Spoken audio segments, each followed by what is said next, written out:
We can lose track. All right, continuing. So this looks like a pretty believable landscape.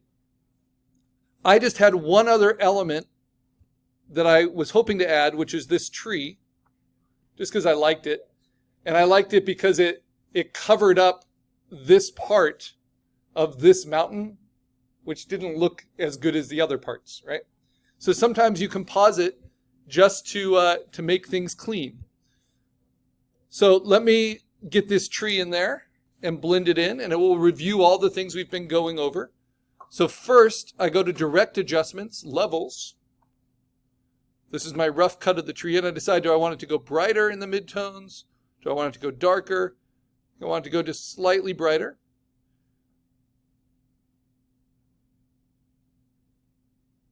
I don't think I want to limit anything. Maybe I'll limit the shadows by a tiny bit. Okay, now I'm going to go to Color Balance. So hopefully all of you have done this multiple times by now, going Image Adjustments, Levels, Color Balance, Hue Saturation, and you always want to do them in that order. And to me, Color Balance is the absolute best because you can make the most difference there. By the way, can you do this in a traditional painting? Can you just shift all the colors towards a temperature? Not without like really careful glazing and mixing of paint. And this is one of those just really nice editing options we have.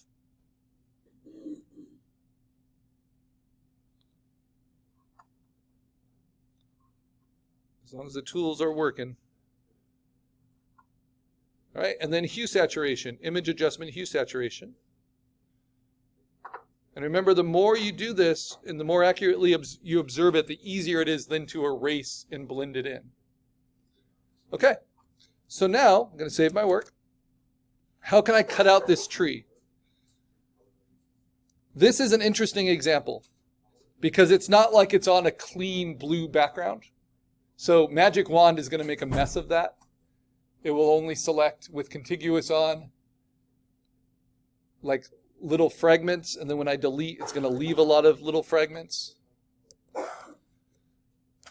And the lasso is also not great, which is the other thing we've learned, because this tree has all this kind of furry bark, this Joshua tree, that I don't want to lose, and I don't want to spend the time outlining every one of those in order to get that silhouette. So this is maybe a good option for some of the newer selection tools, because Magic Wand and Lasso have been there from the beginning of Photoshop since the early 90s. But if I click on the Magic Wand and open that drawer, they have what's called the Object Selection tool. And that will basically kind of use artificial intelligence in just a helpful way sometimes to find edges. And you can kind of draw an area and it will try to find the edge. And did a good job there, but I don't like them because they're not very intuitive. The one that I find a little bit more helpful is the Quick Selection tool. And this is thinking more like a painter. So if I just kind of paint in where I want it to mask, like you saw, I do it as a mask and then I erase away from it at 100% opacity, soft edge brush. Whoops, I'm going to invert it. Invert the selection. And then it will do a pretty good job recognizing where the edge of something is.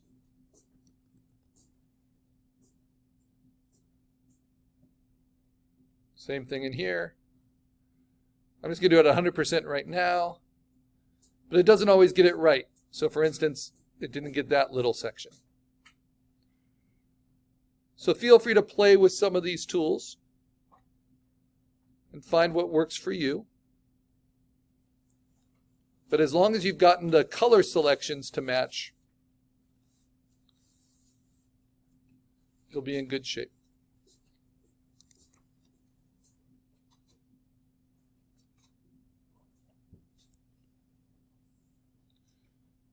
Okay, now with all this blue, what can I do? Well, I'm going to use the Magic Wand.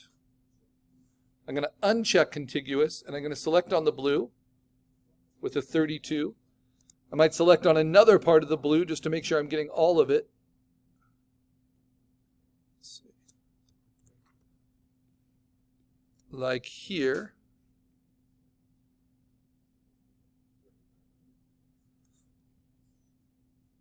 And then I'm going to do select and mask. And I'm just going to hit delete once. Right. And then see what that does to get rid of those blues. Does a pretty good job, but then I'm going to hit it again. Just bite away a little bit. And now we have the tree cut out pretty believably. And then there's just little areas where we might need to burn it down a little bit with the direct tools. And I can actually burn the highlights. You never want to dodge highlights, and you never want to burn shadows, because those go to white and black. But I can burn highlights to just knock them back a little bit, because these are a little bright. I could also do that under levels. And then here we have an edge that doesn't make much sense. Right, this hard edge. The tree getting kind of cut off arbitrarily. So I'm just going to make my own edge here. And then I'm going to cut the tree.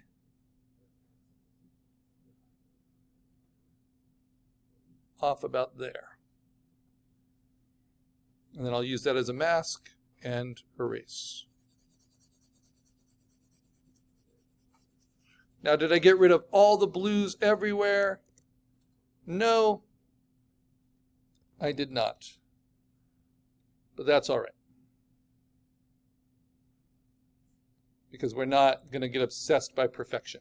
But what I could do, because I'll show you this, is I could select them, and then instead of deleting them, I could just do a hue saturation for that color, and I can make it match the background better.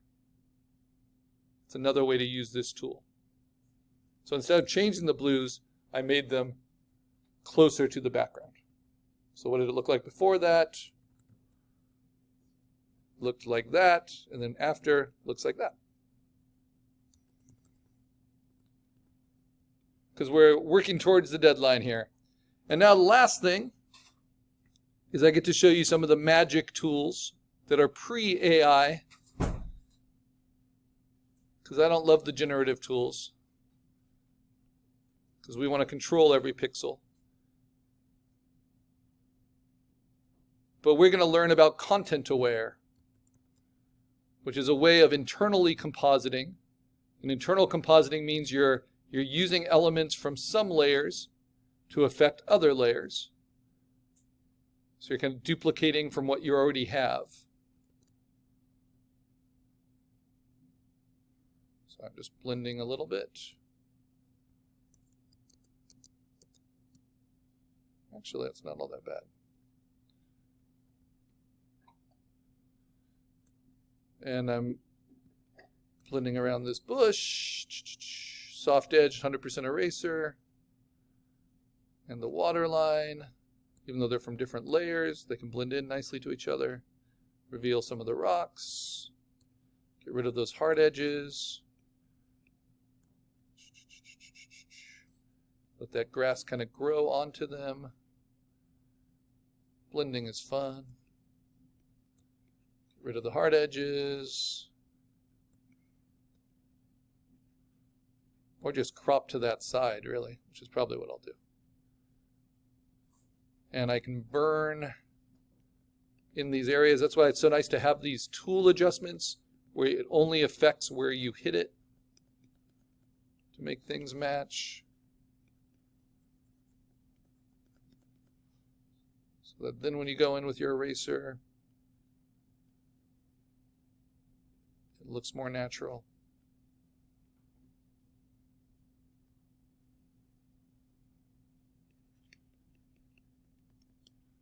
I can burn the midtones. Sorry, so there's a lot, but we're getting near the deadline, and it doesn't need to be perfect. Okay, so burn. Content aware. That's how I'm going to get rid of the people on the bridge and the people in the water. Because I don't really have any pixels behind that, right? So if I just delete them, that's not going to do what I need it to do. So instead, I'm going to lasso around them. And then I'm going to go to Edit Fill, just like we filled our gray background. But instead of using white, black, or gray, I'm going to click on Content Aware. Well, Content Aware is a tool called Clone Stamp that we'll be learning in the next project.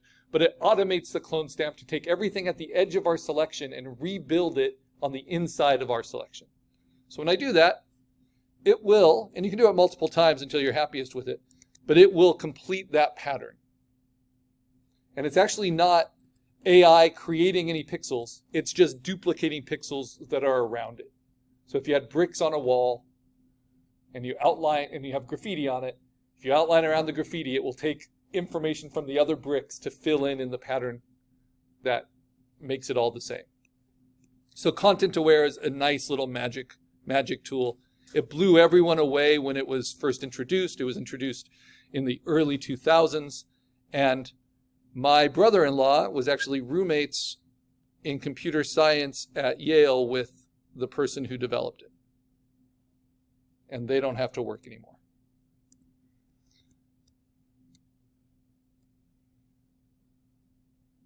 I'm going to make this edge a little bit sharper on that tree just because it's so contrasted with the river. And if I was really being careful, I would use the Refine and Mask just to soften it a tiny bit, but that's fine. Okay, now we go to the bridge. And we got those people on the bridge. And again, I have to go to the bridge layer. There it is. Select around them. And you only select around the things you want to replace. So I can use Option. I don't need to select too much. And then I'm going to do Edit, Fill, Content Aware. And it did not do the job I wanted. So when that is the case, we're going to use these other tools. And one nice one for this instance is called the Patch tool. It takes your selection and you can apply a different part of the bridge to it. And you can keep doing that until it's a little bit cleaner. But ultimately, we're going to use what's called the clone stamp from the current layer. And we're going to learn this a lot with the next tool because hopefully you don't need to erase too many people from your reference. You can select from a layer and then copy those pixels on. Am I in the right layer? I am. But these can become kind of indirect. So the easiest way is to actually clone stamp from all layers and then just match what's around it. So if I want to take that tree line, I can put it here. And this is how you kind of airbrush and fine tune. And we'll be learning that with our characters. So if I want to extend that bridge line, I can do it. It's tough because it's on a curve, but it's possible.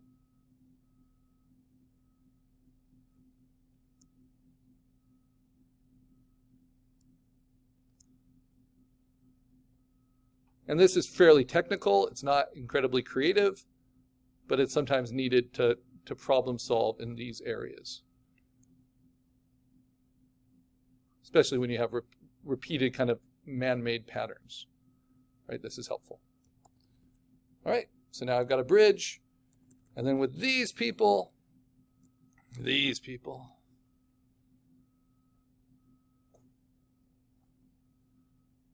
I'm not even going to bother with the Content Aware because I don't think there's enough content that would make sense. So I'm just going to go right to the clone stamp of everything, but I mask around them so I don't actually accidentally paint too much.